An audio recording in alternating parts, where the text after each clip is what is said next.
আরেকটি নতুন ব্লগে তোমাদের সবাইকে স্বাগত।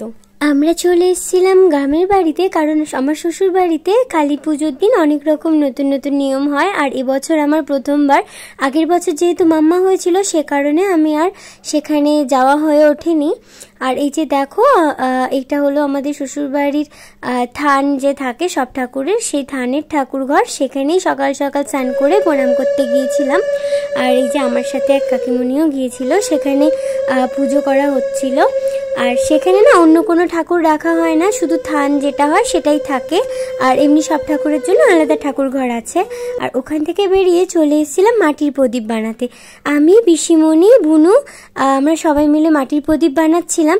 এখন তো প্রদীপ বাজারে কিনতেই পাওয়া যায়, তবে আমার শ্বশুরবাড়ির নিয়ম যে এই কটা প্রদীপ মানে বানিয়েই দিতে হয়, হাতে বানানো প্রদীপই সেখানে দিতে হয়। সে কারণে আমরা প্রদীপ বানাচ্ছিলাম। আর আমি অনেক দিন বাদেই প্রদীপ বানালাম। মনে আছে যখন খুব ছোট ছিলাম তখন পাড়ার দিদিরা মিলে মাঠের থেকে মাটি নিয়ে এসে বাড়িতে বসে বসে এরকম সব প্রদীপ বানাতাম।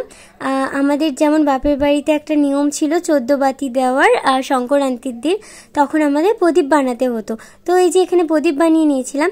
আর এই যে দেখো, এখানে আমি তারপরে একটু পায়েস বানিয়েছিলাম, কারণ সেদিন ছিল আমার মাম্মামের বাংলার জন্মদিন। আর আমার শ্বশুর বাড়িতে না বাংলা ডেটটাই মানা হয়। আর যেহেতু ওই বাড়িতে ছিলাম সে কারণে ওই দিনই ওর জন্মদিন সেলিব্রেট করা হয়েছিল। আর এই যে তারপর দিয়ে নিয়েছিলাম আলপনা, যেহেতু বললাম বাড়িতে কালী পুজো আছে। আর দেখো এখানে সবাই কত বাজি কিনে এনেছে বাড়ির। দুঃখের বিষয় সবাই বাজি পোড়ালেও আমার সেদিন সময় একদমই হয়ে ওঠেনি। আর বললাম না সেদিন মাম্মার বার্থডে একটু সেলিব্রেট করা হয়েছিল সন্ধ্যেবেলা, তাই দেখো একটা ভাই এসেছিল যে সবটা ডেকোরেট করে দেওয়ার জন্য। আর এই যে এখানে যে দেখছো বেলুন, তারপরে সাজানো জিনিসপত্র, এটা আমরা অনলাইনে নিয়েছিলাম। ভীষণ ভালো এসেছিল জিনিসটা। ডেকোরেশনটা কমপ্লিট হলে তোমাদের সাথে শেয়ার করছি। আর মাম্মাম দেখো এসব দেখে ভীষণই মজা পাচ্ছিল। আর গ্রামের বাড়ির কিছু নতুন নতুন নিয়ম তোমাদের সাথে আজকে শেয়ার করব। এই যে দেখো সন্ধেবেলা বাড়িটা কত সুন্দর লাইটিং দিয়ে সাজানো হয়েছে।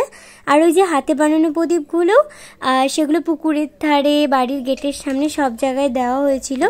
আর আমার মাম্মামকে দেখো লাইটিং দেখে যে কি মজা পাচ্ছে। আগের বছর তো বুঝতে পারেনি, এবছর লাইটিং যখনই দেখছে ভীষণই মজা পাচ্ছিল। এই যে এরপর শুরু হয়ে গেছিল মোমবাতি লাগানোর পালা। যতই লাইট দিয়ে বা আর্টিফিশিয়াল লাইট দিয়ে বাড়ি সাজানো হোক না কেন, হাতে জ্বালানো প্রদীপ বা মোমবাতি দিয়ে বাড়ি সাজানোর আলাদাই একটা মাধুর্য আছে।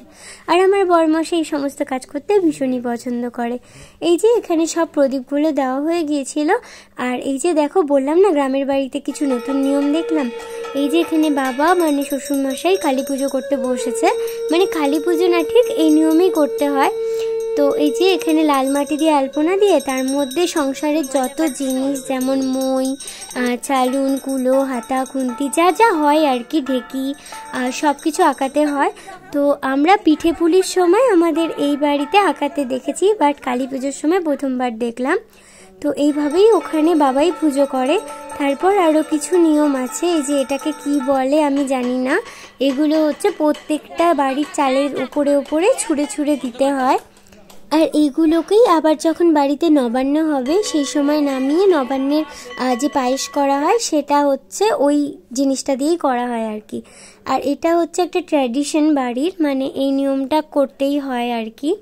তো এটাকে নাকি উখাউখি দেখানো বলে, আমি ঠিক উচ্চারণটা করতে পারলাম কিনা জানি না, ভুল হতেই পারে, যারা জানো কমেন্ট করো। তো এটাকে এইভাবে মশালের মতো জ্বালিয়ে পূর্বপুরুষদের উদ্দেশ্যে দেখানো হয়। তো এই নিয়মটা আমার কাছে একদমই নতুন।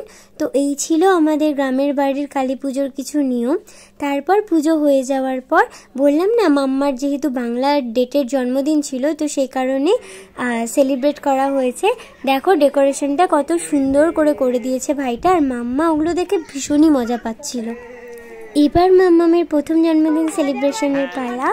প্রথমবার মাম্মা কেক কাটলো, আর এই যে পিমনির কোলে বসে কেক খাচ্ছে, ভীষণই মজা পাচ্ছিল। এই জিনিসগুলো ভীষণ এনজয় করে। অনেক রাতও হয়ে গিয়েছিল, যেহেতু পূজা সেরে তারপর সেলিব্রেট করা হয়েছে।